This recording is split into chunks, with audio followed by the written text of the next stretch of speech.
1800년대엔 유럽도, 1900년대엔 미국도, 1950년대엔 일본도 이머징 마켓이었습니다. 세상은 늘 변하기에 누군가는 변화의 흐름을 읽어야 합니다. 큰 흐름을 읽는 힘, 미래에셋.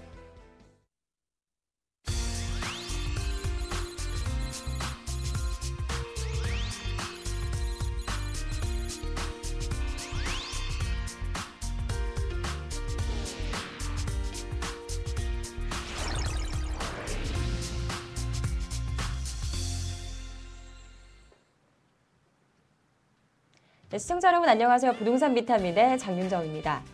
네, 이제 봄 이사철도 있고 또 새학기가 시작하는 3월이 다가오면서 이사를 계획하시는 분들도 많이 계실 겁니다.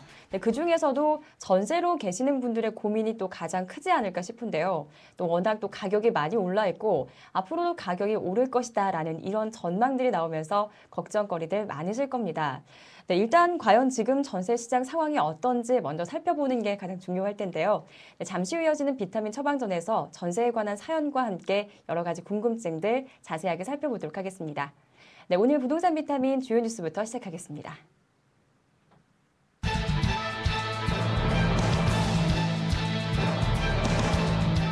전국의 미분양 주택이 6개월 연속 줄었습니다. 수도권 미분양도 한 달 만에 감소세로 돌아섰지만 변동폭은 아직 미미합니다. 국토해양부가 4일 내놓은 2010년 11월 말 기준 전국 미분양 주택은 94,539가구로 전월 대비 4.5% 감소했습니다. 지방권 미분양 주택은 2008년 12월 최고점에 47% 수준까지 회복했습니다. 4대강 주변의 친수구역 개발을 위한 밑그림이 나왔습니다. 10만 제곱미터 이상의 대규모로 조성되고 개발 이익의 90%는 국가가 환수하게 됩니다. 국토해양부는 이런 내용의 친수구역 활용에 관한 특별법 시행령과 시행규칙 제정안을 4일 입법 예고했습니다. 이에 따르면 친수구역은 서울 도심 뉴타운 허가 최소 규모와 같은 10만 제곱미터 이상으로 결정됐습니다. 수도권의 대표 알짜 택지지구로 꼽히는 경기도 수원 광교 신도시 부동산 시장이 다시 활기를 띠고 있습니다. 경기도청 이전이 사실상 확정되고 친분당선 연장 구간이 성남 정자에서 수원 광교에 이르면서 이달 말 착공에 돌입하는 등 겹포제를 맞아 지난주를 기점으로 분위기가 급호전되고 있습니다. 개발 면적 1,130만 4,937제곱미터 규모의 광교 신도시는 계획 수용 인구만 7만 7,500명에 달합니다. 지난해 12월 주택담보대출 액수가 5조 원에 육박하면서 4년여 만에 최고치를 기록했습니다. 6일 금융감독원에 따르면 지난해 12월 예금 취급 기간에 주택담보대출이 4조 9천억여 원을 증가한 것으로 잠정 집계됐습니다. 이는 지난 2006년 11월 주택담보대출 증가액이 5조 1천억 원을 기록한 이후 최대 규모입니다. 이에 따라 금융권의 주택담보대출 잔액도 379조 3천억 원으로 사상 최고 기록을 경신했습니다. 지금까지 부동산 주요 뉴스였습니다.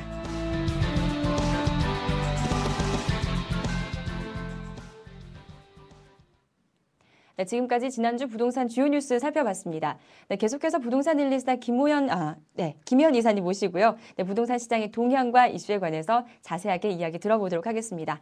네, 이사님 안녕하십니까? 네, 안녕하세요. 네, 일주일 만에 부르는 이름인데 참 많이 헷갈리는 것 같습니다. 네, 시작을 한번 해보도록 하겠습니다. 네. 네, 첫 번째 뉴스가요. 전국 미분양 주택이 감소를 하고 있다라는 뉴스였는데요. 네. 일단은 수도권보다는 지방이 사정이 더 좋은 것 같아요.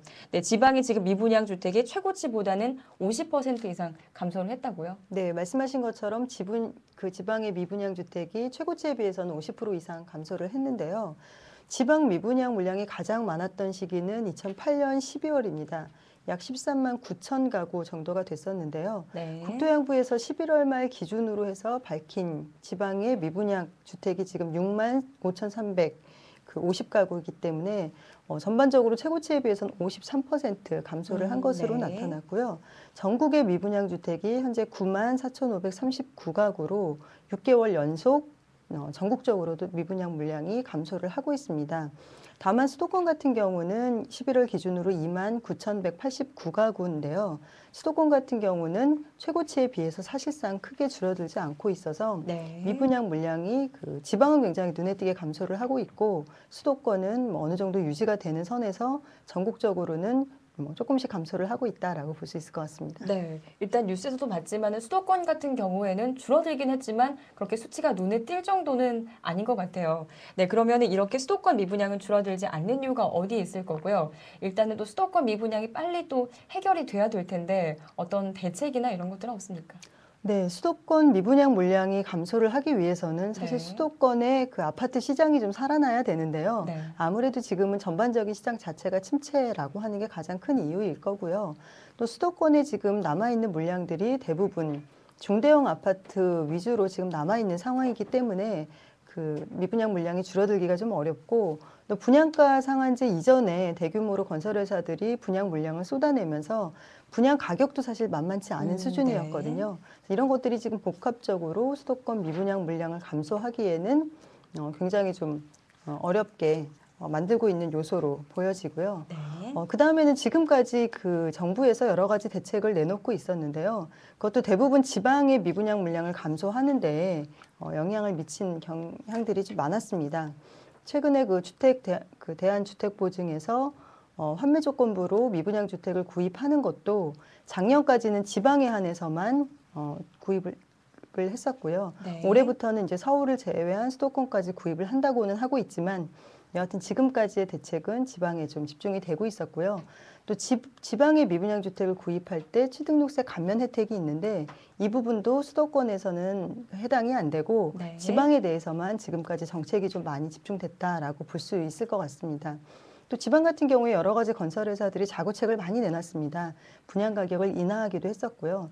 이제 그런 부분들이 수도권에서도 정부의 정책도 좀 보완이 되어야 할 것 같고 건설회사들의 적극적인 자구책도 좀 많이 나와야 수도권의 미분양 물량을 해소하는데 좀 눈에 띄는 그런 실질적인 효과를 거둘 수 있을 것으로 보여집니다. 네. 네, 또 계속해서 또 이야기 나눠볼 뉴스는요. 또 4대강에 관한 뉴스인데요. 네. 일단 4대강도 주변이 또 본격적으로 개발이 될 예정이라고 하는데 지금 보면 또 관련 제도가 마련이 됐다라는 그런 소식들이 들리더라고요. 네. 어떻습니까? 네, 4대강 주변 하천 일대가 이제 본격적으로 개발이 될 예정인데요. 이제 국토해양부가 친수구역 활용에 관한 특별법, 줄여서 친수구역법이라고 하는 친수구역법 시행령과 시행 그 규칙을 4일 입법 예고를 했습니다. 시행령과 시행 규칙이 나오면서 전체적으로 친수구역의 범위나 규모 또는 개발 방식 같은 세부적인 내용들이 이제 그 구체적으로 좀 윤곽이 드러난 상황인데요. 네. 우선 친수구역의 범위는 그 하천 경계로부터 양 한 2km, 총 4km 이내가 50% 이상 포함되도록 해서 하천하고 인접한 지역에 개발을 하도록 했고요. 또 친수구역의 범위를 그 10만 제곱미터 이상으로 지정을 해서 소규모로 개발을 하면 난개발이나 이런 것들이 될 수 있다라고 생각을 해서 범위를 상대적으로 좀 크게 그렇게 지정을 하기로 했고요. 다만 이제 낙후 지역 같은 경우는 3만 제곱미터 이상이기만 해도 허용을 할 방침으로 되어 있는데 이 경우에는 이제 친수구역 조정위원회 심의를 거쳐서 그 소규모로도 개발을 할 수 있도록 했고요. 또 이제 난개발을 막기 위해서 개발하는 그 사업 주체를 공기업이나 지방자치단체 같은 공공기관에서만 네. 진행을 하도록 했고요. 또 개발 이익에 대해서는 그 10%만 수익을 사업자가 가져가도록 했고 나머지 네. 90%는 환수해서 다시 그 하천 정비에 재투자하도록 그렇게 규정을 해서 전반적으로 뭐 난개발이라든지 또는 투자 이익에 대한 부분에 대해서는 상대적으로 공공에서 많이 할 수 있도록 좀 그렇게 제도를 보완하기는 했다라고 볼 수 있을 것 같습니다. 네, 공공에서 할 수 있도록 그런 안전장치들이 좀 보완이 되기는 했지만 그래도 개발 이익은 생기지 않을까 싶은데 어떻습니까? 네, 아무래도 뭐 공공에서 대규모로 개발을 한다라고 네. 하면 아무래도 주변이 개발될 수밖에 없는 상황이기도 하고요. 또 정부에서 뭐 예를 들면 대규모 특지지구 같이 개발을 할 때 통상 해당 지역에 대해서는 보통 이제 수용을 하거나 할 때 공시가격을 기준으로 수용을 하게 되지만 네. 오히려 주변에 있는 땅값이 많이 오르는 경향들이 있거든요. 그래서 4대강 유역도 이제 그런 가능성이 충분히 있다라고 볼 수는 있을 것 같습니다. 다만 이제 그 투자하시는 분들 입장에서는 4대강 주변의 친수구역으로 지정하는 이제 법적인 제도는 마련이 됐지만 지금 물론 입법 예고 수준이긴 하지만 네. 마련이 됐지만 이게 전체 지역이 다 개발되는 건 아니기 때문에 어떤 특정 뭐 경관이 좋다거나 하는 지역들에 대해서 개발이 되는 거다라고 생각을 하시고 무조건 4대강 주변이면 다 땅값이 오르고 개발이 네. 된다라는 기대감으로 섣불리 투자하시는 거는 좀 자제를 하셔야 될 것 같습니다. 네, 그렇군요. 네, 또 많은 분들께서 좀 1월에 관심을 가지실 만한 내용은 아무래도 이 보금자리 주택이 아닐까 싶습니다. 일단은 지금 1월 강남 보금자리 주택이 본청약을 이제 앞두고 있는데요. 일단은 여기서 한 어느 정도 공급 물량이 예정이 되어 있나요? 네, 강남 보금자리 주택 같은 경우는 사전 예약만 받았고 이제 네. 이번에 본격적으로 본청약이 들어가는데요. 17일에서 31일까지 청약이 시작이 됩니다. 총 1,994가구에 대해서 신청을 받는데요. 네. 사전 예약 물량하고 그다음에 신규 청약 물량을 같이 받게 되지만 신규 청약 물량인 1,336가구는 이미 사전 예약 받으신 분들이 본청약을 하겠다라는 의사만 밝히면 네. 이거는 당첨이 되는 거기 때문에 나머지 주택 총 658가구에 대해서 공급이 된다라고 보시면 될 것 같습니다.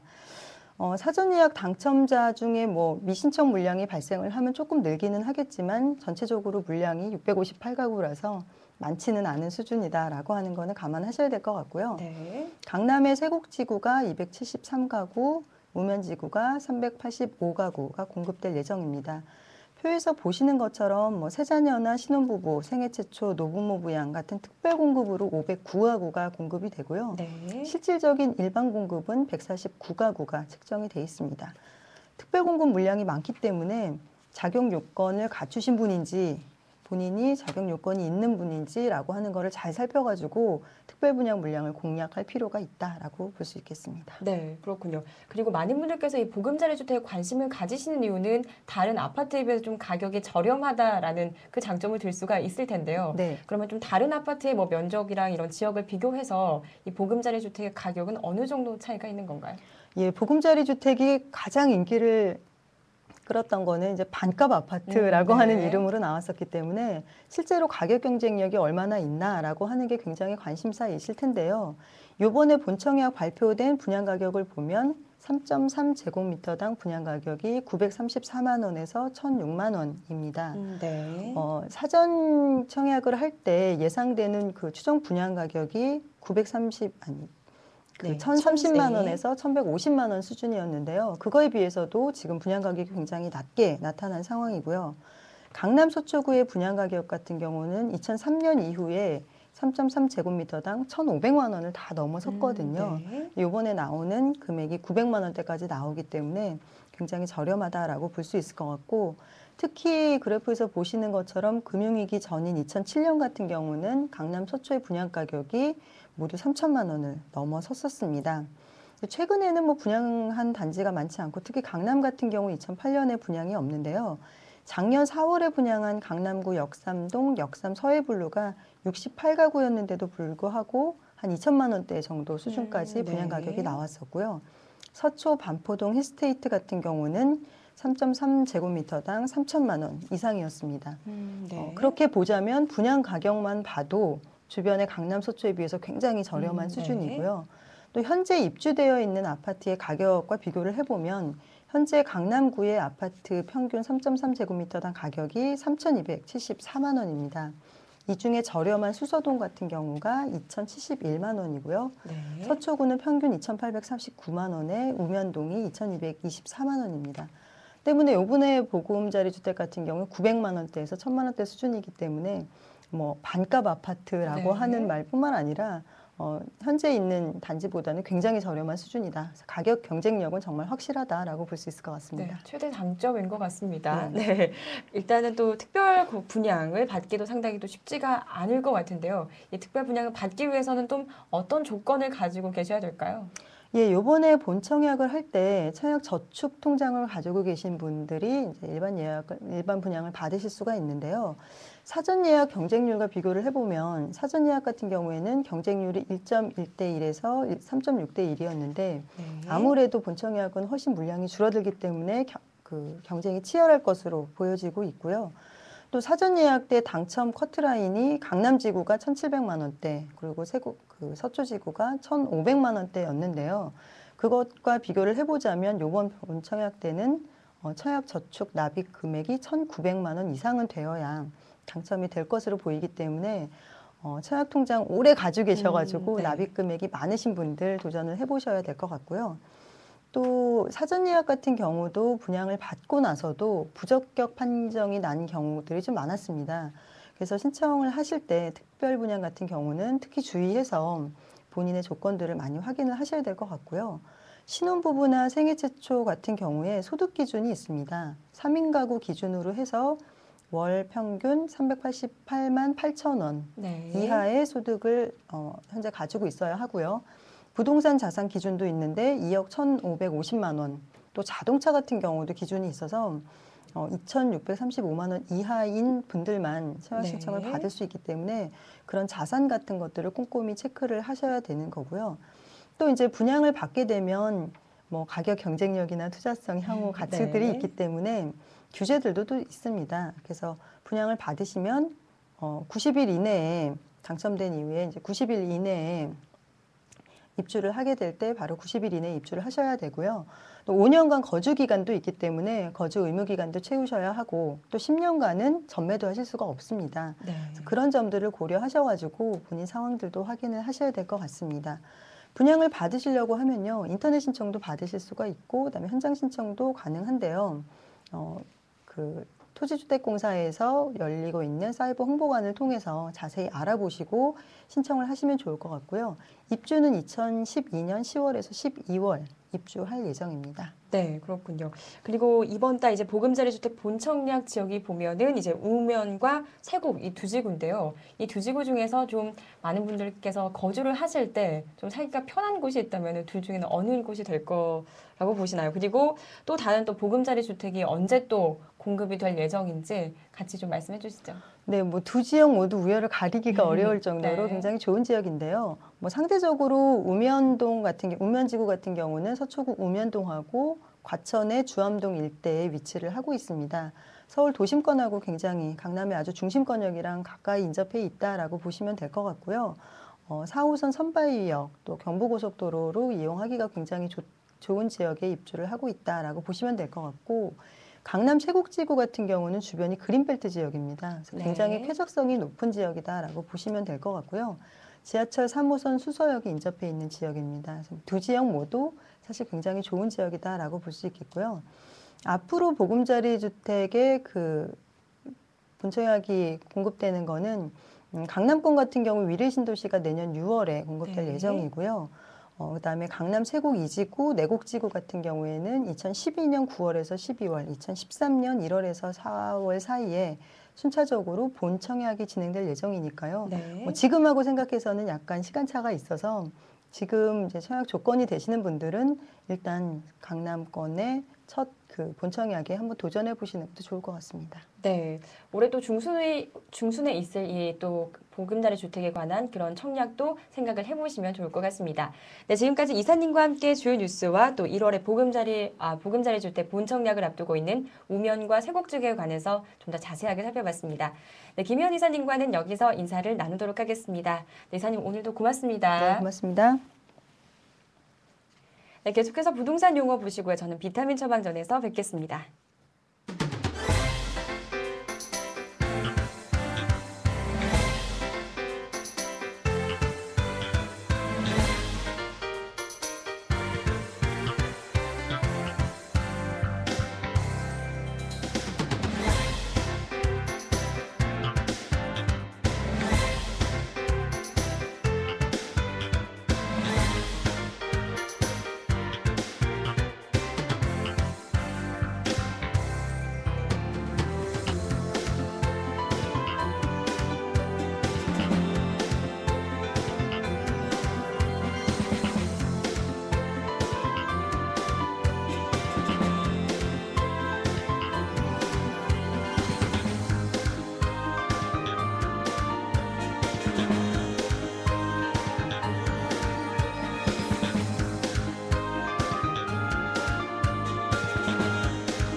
실제 부동산 상담 사례를 통해서 투자 전략을 세워보는 비타민 처방전 비타민 처방전 이어가도록 하겠습니다. 네, 오늘도 부동산 1사 이호연 과장님과 이 시간 함께 만들어 보겠습니다. 네, 과장님 안녕하세요. 네, 안녕하세요. 네, 저희가 항상 뒷시간이라서 그런지 좀 시간이 부족했는데 오늘은 좀 시간 조절을 잘해봤으면 좋겠습니다. 네, 먼저 사연 보고 또 이야기 나눠보도록 할게요. 네. 네, 안녕하세요. 지금 서울에서 전세로 거주를 하고 있는데 집주인이 전세를 올려달라고 합니다. 그냥 조금 올려주고 재계약을 할까 고민했지만 지금 살고 있는 곳이 너무 오래돼서 겸사겸사 이사를 생각하고 있습니다.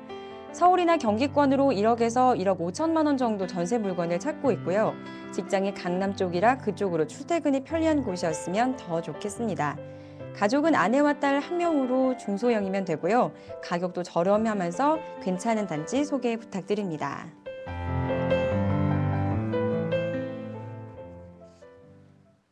네, 지금 상담을 신청하신 분께서는 지금 전세로 거주를 하고 계시고요. 집주인께서 전세값을 올려달라고 하셔서 일단은 다른 곳으로 이사를 생각을 하고 계신다라는 그런 사연을 올려주셨습니다. 네, 과장님. 최근에 전세값이 또 많이 오르기도 했고 또 앞으로도 많이 오를 것이다라는 또 그런 뉴스들도 많이 있더라고요. 일단 최근에 전세 시장 분위기는 어떤지 먼저 살펴보고 또 사연 이야기 나눠보도록 하죠. 네. 우선 전세 시장 같은 경우는 2010년 연초에 굉장히 좀 한 차례 많이 올랐습니다. 네. 이제 봄 이사철을 좀 앞두고서 거래들이 많이 진행이 되면서 연초 1, 2월가량의 전세 금액이 좀 많이 올랐었고요. 네. 그랬다가 이제 여름에 비수기에 좀 다시 접어들면서 가격이 약간 주춤한 움직임을 보였고, 그리고 시기적으로 5월이나 6월, 7월 이 정도에 실제 거래 시장 자체도 비수기였지만 또 입주 물량이 서울이랑 수도권에 한꺼번에 좀 집중이 되면서 전세 가격이 악세를 보이는 움직임을 보였습니다. 그렇게 꺾였던 시장이 다시 이제 가을 이사철 접어들면서 전세 가격이 조금 다시 좀 오름세를 나타냈고, 그 오름세가 현재까지도 이어지고 있다고 볼 수가 있습니다. 그래서 2010년 한 해 동안에 수도권 전세 시장 같은 경우는 서울이 7.29%, 신도시가 7.16%, 수도권이 7.53% 상승했다고 볼 수가 있고요. 네. 그리고 특히 이제 2010년 수도권 매매 시장이 약세를 보이면서 수요자들이 이제 전세 위주로 많이 몰렸다고 볼 수가 있습니다. 그래서 이제 매매가 대비 전세 비중도 2010년이 2006년 호황기를 나타낼 때 2006년 수준 정도로 전세 비중이 좀 높아졌다고 볼 수가 있을 것 같고요. 매매 시장이 그렇게 안 좋다 보니까 전세로 나올 수 있는 물건 자체가 순환이 좀 안 돼서 물건 자체도 많이 부족했던 한 해였다고 볼 수가 있습니다. 네. 그래서 그런 움직임이 사실은 2011년에도 계속 이어질 거라는 전망이 좀 많이 나오고 있고요. 그러다 보니까 이제 수요자분들 같은 경우도 매매 가격 자체도 이제 그렇게 크게 오르지 않을 것이라는 불안감 하나랑 또 저렴한 공공 보금자리 주택 같은 경우 분양이 좀 많이 진행이 되다 보니까 매매보다도 이제 계속 전세 위주로 선호하는 움직임이 나타나고 있었던 한 해로 볼 수가 있습니다. 네, 그렇다면 좀 앞으로 전세 가격이 계속 오를 것이다라는 좀 그런 분위기다라는 말씀이시네요. 네. 네.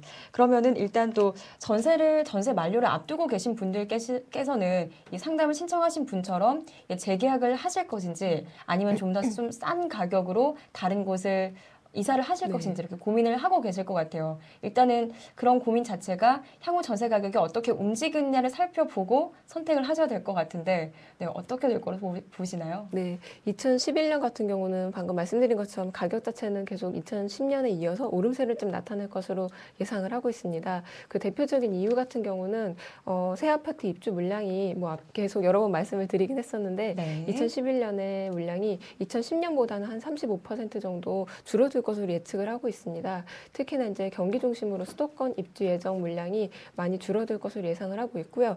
이렇게 공급이 좀 줄어드는 가운데 수요 자체는 뭐 고령 인구라든지 그리고 이제 결혼을 안 하신 미혼 수요자라든지 그리고 신혼부부 수요자들이 꾸준하게 1, 2인 가구 중심으로 좀 늘어날 것으로 예상을 하고 있기 때문에 네. 공급은 줄고 수요는 계속 늘어나면서 중소형 위주로 전세 가격은 오름세를 계속 보일 것으로 예측을 하고 있습니다. 게다가 이런 현상이 좀 나타나면서 최근에는 이제 재계약을 하는 움직임도 좀 많이 나타나고 있는데요. 재계약 같은 경우는 이제 이사를 하시려고 하시는 분들이 주변의 가격도 많이 오르고 해당 거주하셨던 전세 가격도 오르긴 하지만 주변 지역보다는 조금 덜 많이 올린 상태에서 그냥 거주하셨던 지역에 특별히 불편함이 없으실 경우에는 그냥 재계약을 하셔가지고 네. 거주하시는 그런 형태들도 많이 나타나고 있다고 볼 수 있습니다. 네, 말씀을 해주셨던 것처럼 지금 전세 가격이 오르면서 그 비슷한 현상들이 나타나고 있는데 일단은 또 재계약 사례가 늘어나고 네. 있는 것과 또 반전세 그리고 또 월세 형태로 거주를 하시는 또 그런 사례가 많이 늘어나고 있다는 말씀이시죠? 네, 네. 몇 가지 지금 말씀을 해주셨는데 재계약 같은 경우는 이제 주변에 이사를 하시려고 하셨다가 면적을 뭐 넓히시거나 아니면 거주 여건이 더 좋은 곳으로 이사를 하시려고 하셨다가 주변에 전세 가격이 너무 많이 올라서 그냥 머무시던 곳에 크게 불편함이 없을 경우에는 그냥 거주하시는 그래서 재계약을 하시는 그런 사례들이 좀 늘고 있고요. 그리고 두 번째로는 반전세라는 이제 신조어라고 볼 수가 있는데 네. 그런 현상들이 좀 작년에 많았습니다. 반전세라고 하는 경우는 기존에 이제 전세 금액을 거주하셨던 분들이 이제 가격이 전세 금액이 추가적인 인상 금액이 좀 너무 높다 보니까 그 가격 부담을 차마 이겨내지 못하시고 그 금액을 이제 월세로 돌리시는 그런 형태의 거래라고 볼 수가 있는데요. 어떻게 쉽게 설명드리면은 그 보증금이 좀 비싼 월세 거래 형태라고 볼 수가 있을 네. 것 같습니다. 그래서 그런 형태들이 좀 많이 나타나고 있는 지역들이 최근에 입주 2년 차가 좀 됐던 송파 쪽이나 서초 쪽으로 좀 볼 수가 있는데요. 입지 자체가 이제 송파나 서초 같은 경우 좋기도 하고 전세 수요가 꾸준한 상태에서 최근에 2년 차가 됐던 송파 잠실 리센츠라든지 잠실 S 그리고 서초 반포자이 등 주변에서는 입주 초기에는 한꺼번에 공급 물량이 많이 늘었다가 전세 가격이 좀 싸게 들어가셨던 분들이 다시 입주 2년이 지나고 나서 전세 가격이 많이 오르다 보니까 그 오른 부담만큼을 이제 반전세 형태로 거래하시는 사례들도 많고 물건도 많은 상태라고 볼 수 있습니다.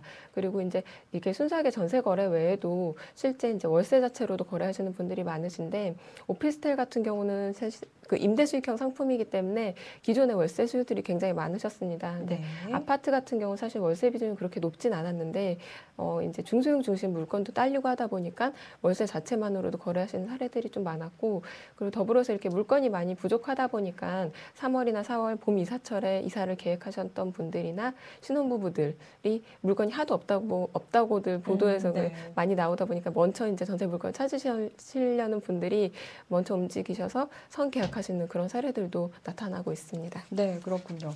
또 지금 상담을 신청하신 분께서는 금액은 한 1억에서 1억 5천만 원 정도 선으로 또 지역은 서울이나 경기권역으로 전세 물건을 찾고 계신데요.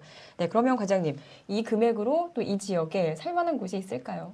네, 우선은 금액을 1억에서 1억 5천만 원으로 한정을 하셨기 네. 때문에 그 지역에 물건이 좀 많을 만한 지역을 좀 한번 꼽아봤습니다. 네. 그래서 실제 가장 그런 물건이 많은 지역은 고양시를 좀 들 수가 있을 것 같고요. 수도권 중에서는 세대 기준으로 사실 단순하게 좀 저희가 뽑아본지라 실제 전세 물건이 많이 나와 있지 않을 가능성이 있긴 합니다. 지금 표에 나와 있는 것처럼 뭐 고양, 수원, 용인, 노원, 남양주, 화성, 의정부 순으로 저렴한 전세 물건이 좀 많은 것으로 나타나고 있고요. 네. 세대 기준으로는 뭐 서울 같은 경우는 아파트 실제 재고 자체도 많기도 하고 저렴한 물건이 많은 곳이 강북권역에 노원이나 도봉 등지를 좀 둘 수가 있습니다. 그리고 이제 경기권역에서는 고양 같은 경우 가장 물건이 나올 가능성이 많다고 했는데 7만 가구 단순하게 이제 가구 수로만 봤을 때는 네. 7만 가구 정도가 1억에서 1억 5천만 원 정도의 전세 물건이 나올 가능성이 있고요. 그리고 그 다음으로는 용인, 남양주, 화성, 의정부 등도 3만 가구 이상의 그 저렴한 전세 물건이 좀 나와 있으니까 그런 걸 좀 고려해 보시면 좋으실 것 같고 앞서 말씀드린 것처럼 이거는 단순 가구 수로 계산을 했기 때문에 실제 그 물건이 전세로 다 나올 가능성 여부는 좀 판단하시면 될 것 같고 현장에서 전세 출시된 물건들을 찾아보시고 계약을 하시면 좋으실 것 같습니다. 네. 그러면 좀 이렇게 좀 가격이 좀 저렴한 전세 물건 중에서 또 관심을 가져볼 만한 단지가 있다면은 구체적으로 어떤 단지들이 있을까요? 네, 우선 이분 같은 경우는 뭐 수도권에서 물건을 찾으시는데 또 강남권역 출퇴근을 고려하신다고 하셨습니다. 근데 실제 강남권 같은 경우는 전세 물건이 가격이 너무 부담이 높기 때문에 그렇죠. 강남권 내에서 물건을 찾으시기는 조금 어려우실 것 같고요. 그리고 강남권 내에서도 사실 이 금액대 물건이 있지만 오래된 아파트라든지 재건축 아파트 같이 좀 거주 주거 평면 구조가 네. 좀 너무 오래되거나 낡은 그런 단지들이 많을 수가 있어서 거주하시기에는 약간은 불편함이 있을 수 있습니다. 그래서 대안으로 볼 수 있는 곳이 지하철 2호선이나 9호선 출퇴근, 강남권역 출퇴근이 가능한 2호선, 9호선 라인을 좀 찾아보시면 좋으실 것 같고요. 9호선 이용이 가능한 가격, 전세 가격이 좀 저렴한 곳 같은 경우는 강서권역을 좀 찾아보실 수가 있습니다.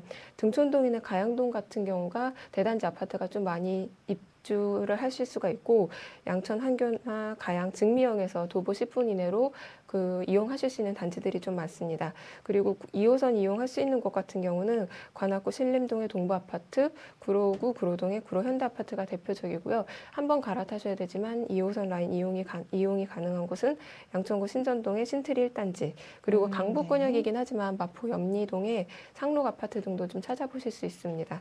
그리고 또 지리적으로 강남권역과 가까운 성남이나 용인, 분당 지역도 좀 물건을 찾아보시면 좋으실 것 같은데요. 성남은 구시가진 신흥동이나 수진동 등지 아파트를 찾아보시면 되고, 분당 신도시는 야탑동이나 구미동, 이런 데들은 이제 90년대 입주한 단지들이 많이 나와 있고요. 화면에서 보시는 단지들 중심으로 찾아보시면 좋으실 것 같습니다. 지하철은 분당선 이용이 가능하고, 용인 같은 경우도 분당선 죽전역이나 보정역 이용이 가능하고, 죽전동의 동성 1, 2차라든지 동부 센트레빌, 이런 단지들이 전세 금액이 1억 원에서 1억 5천만 원 정도 선으로 나와 있는 단지라고 볼 수가 있습니다. 네, 그렇군요. 그러면 이제 기존 아파트 말고도요, 좀 전세 물건이 많은 곳이 있다면은 어떤 곳이 있는지 좀 또 시간도 부족하네요. 좀 간단하게 말씀 좀 해주시죠. 네, 그 전세 물건이 사실은 금액대로 이렇게 지금까지 지역을 좀 살펴봤는데, 금액대 말고도 전세 출시되던 물건이 나와 있을 가능성이 좀 적기 때문에 전세 물건이 많이 나올 가능성이 보셔야 되는 곳들이 입주 이제 2, 3년 차가 된 단지들이 많은 곳 주변이라든지 올해 입주, 새 아파트 입주가 많은 곳 주변을 좀 공략을 하시면 좋으실 것 같습니다. 그래서 입주 2, 3년 차가 좀 많은 지역으로는 화성이나 송파, 성남, 용인, 남양주, 수원 순으로 2, 3년 차 입주 단지가 좀 많습니다. 이런 지역 주변으로 입주 2, 3년 차 단지 중심으로 이제 전세 물건이 나올 수 있는 그런 단지와 지역을 염두를 하시면 좋으실 것 같고, 서울은 송파나 강동, 은평, 서초 등지가 2, 3년 전에 이제 재개발이나 재건축이 진행이 되면서 대단지 아파트 입주가 많이 이루어졌었거든요. 이런 지역 중심으로 전세 물건을 찾아보시면 좋으실 것 같고, 경기는 뭐 화성, 성남, 용인, 남양주, 수원 등지로 이 지역이 대부분 이제 경기 이남 쪽에 집중이 많이 돼 있는데, 그런 지역 중심으로 찾아보시면 좋으실 것 같고, 마지막으로 이제 올해 새 아파트 입주가 많은 지역 같은 경우는 지금 수원, 김포, 구로, 중랑, 파주, 부천 순인데요. 수원 같은 경우는 권산동, 이동, 율전동 등지, 그리고 김포에는 이기신도시인 한강신도시, 구로에는 신도림동의 디큐브시티나 천왕지구 임대아파트, 중랑구에는 신내 3지구 임대아파트 등의 새 아파트 입주가 많습니다. 이 지역 같은 경우는 새 아파트 입주가 진행이 되면서 새 아파트뿐만 아니라 새 아파트로 갈아타시는 분들이 있기 때문에 그 주변 지역의 아파트도 전세 물건이 나올 가능성이 있으니까요. 그렇게 물건을 찾아보시면 좋으실 것 같습니다. 네. 관심을 가져보실 만한 전세는요, 일단 입주 2, 3년 차 단지들과 또 입주 물량이 많은 곳을 생각을 해보시면 좋을 것 같습니다. 네, 오늘도 수고해주신 이호영 과장과는 여기서 인사를 나누겠습니다. 네, 과장님 오늘 말씀 고맙습니다. 네, 감사합니다. 네, 아침에 뉴스를 보니까요, 오늘 서울의 체감 온도가 영하 16도라고 합니다. 오늘도 전국적으로 또 쌀쌀한 날씨가 계속된다고 하니까요, 바깥 활동하실 때 단단히 옷 여미시고 활동하시기 바랍니다. 네, 오늘 부동산 비타민 여기서 인사드리겠습니다. 저희는 다음 주 이 시간에 다시 인사드리겠습니다. 시청해주신 여러분 고맙습니다.